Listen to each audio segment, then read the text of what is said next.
Hello again. This is a different one.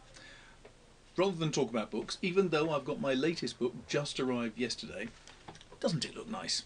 And although I've got a bag there from Toronto, where I was last weekend, I thought this time I would like to answer some questions from other people. So I put out some questions on Twitter. We've had some responses to that. My daughter, who you'll probably hear in a minute coughing and spluttering because she's got an awful cold, also asked some of her friends, and the brighter ones gave her answers. The less bright ones said, "Why? What does your dad do?" And she said, "He's an author." Is he really? So we've got a number of questions which my daughter will hold up on cue cards, but I've been allowed to see the first one, which came in from Twitter, and that was, "Am I a planner am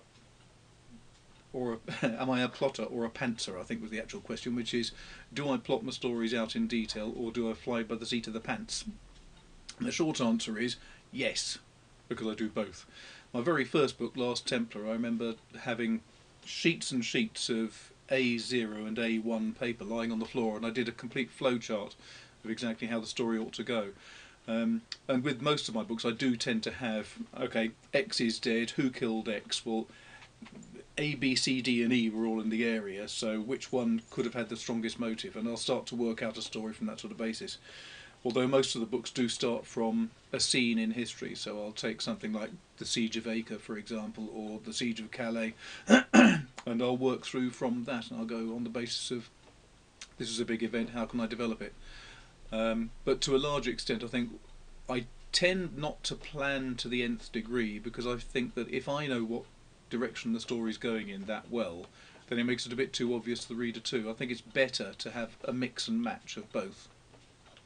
So that's the first answer. Now there is a cue card being, well, it's not a cue card, a question card. How long have you been writing? Easy! 20 years. I started writing on the 1st of January 1994 because I'd just lost my 13th job in 13 years. Next question, how do you get the patience to finish a book? Well, that's easy, again, because the nice thing is that when you're actually writing a book, you're living in other people's lives. So it's a constant source of excitement, really. You're living through the eyes of somebody else and explaining their world. Oh, there's another one. Where do you get your inspiration? I get it from people around me, the countryside. I get it from reading the news. I get it from wonderful books like this, Crown Pleas of the Devon Air.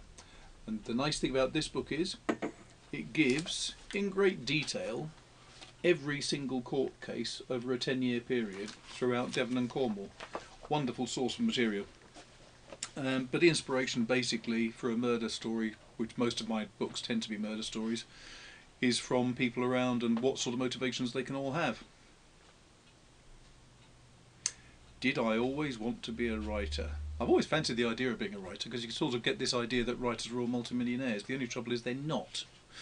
Writing is a great fun job. It's wonderful to get to meet lots of people. I wish my daughter had stopped tittering in the background. It's wonderful to get to meet lots of people from all over the world and to find that you've inspired people all over the world, but it certainly is not well paid. It's very, very badly paid currently. We can only hope that that will change, but the main problem is that so many people try to download free copies of books and the author doesn't get any money for that, in the same way as if people buy second-hand books they don't get money for that, so it's difficult. How do I get details such as character names? Depends on the research again. So for example here I've got a list. It is Exeter Freemen of the city, and this gives all of the names of different people over centuries. So there's always a number of books I'll turn to get different people's names and everything, but they have to be right for this area and they have to be right for the books. Why did I become an author is next. Well, the simple fact is I'd been a salesman for 13 years. I spent 5 years at Wordplex. I spent 5 years at Wang selling computers. I spent a year at Bluebird where I was their top salesman. I spent 9 months at Rank Xerox, but in total in 13 years I'd had 13 jobs, because every single flaming one went bust. Apart from the last ones who didn't have the decency, they decided to just dispense with my services even without going bust. And I was quite offended by that, so I thought I'm going to do something totally different.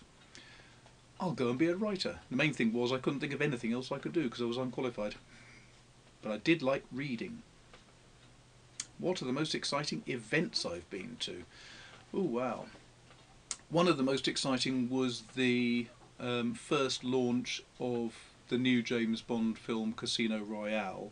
I went to the previews of that. I must admit, this last weekend I was in Canada, where I was the international guest of honour for the Canadian writers, or Crime Writers of Canada, that is. And that was a wonderful event. I haven't been quite so well looked after. I was also, earlier this year, I was the Grand Marshal of the first parade in the New Orleans Mardi Gras. That was a great experience. So there's a lot of things, really. Planning tips. How do you plan out a story? Mind mapping is really good. On the whiteboard behind me there is the basic outline for the next story I'm writing, because this one has to be tied to a fairly taut timeline. But the main thing about getting ideas down is to get a sheet of paper and just write every idea you've got on that sheet of paper, draw a circle around them, and then just sit back and think how they all interrelate and try to line things up so that they can form a coherent story. It's the same process writing a story as it is to write an essay. What people don't often realise is that when you're writing an essay, you're writing a story, you're trying to explain something, you're giving a narrative. How do I get noticed with agents and publishers? That's an interesting one. I picked my first agent because I opened a book called The Artists and Writers Yearbook, which gives a list of all agents, and I went through it until I found someone who said that she would accept a phone call. All of the others said they wanted 2 sample chapters and a full synopsis. The one woman who said that she would accept a phone call was on the phone. So as I looked over the other side of this list of agents, there was another agent, and she had the same name as my wife, and I thought, well, I can't forget that, so I phoned her instead, and she took me on. Getting an agent is a matter of fluke, nothing else. In terms of the best writing equipment, for pleasure, for almost everything, a fountain pen and a pencil. Those are the 2 things that are most essential. But to be honest, writing a book, it would take too long to handwrite everything, so I have to produce everything on computers, and that means I have to have an Apple computer. I'm afraid I don't like Windows because it's too open to computer hackers, and I tend to use a software package called Scrivener, which is the best bit of software for writing long novels. It's used by, I think, just about every professional author now. And that is about it, apparently. Isn't that impressive? I haven't even finished my glass of cider.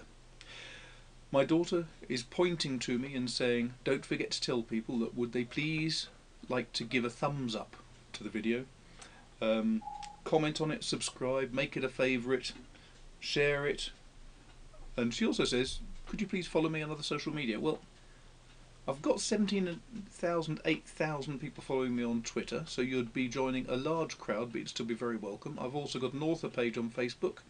I'm on Flickr, I'm on LinkedIn, I'm on Goodreads. I'm basically anywhere you might be going for your own social media. So if you could follow me on them, I'd be very glad to meet you. And apart from that, I think there's only one other thing I've got to do now, and that is refill my glass. Thank you very much for listening. Take care. Cheers.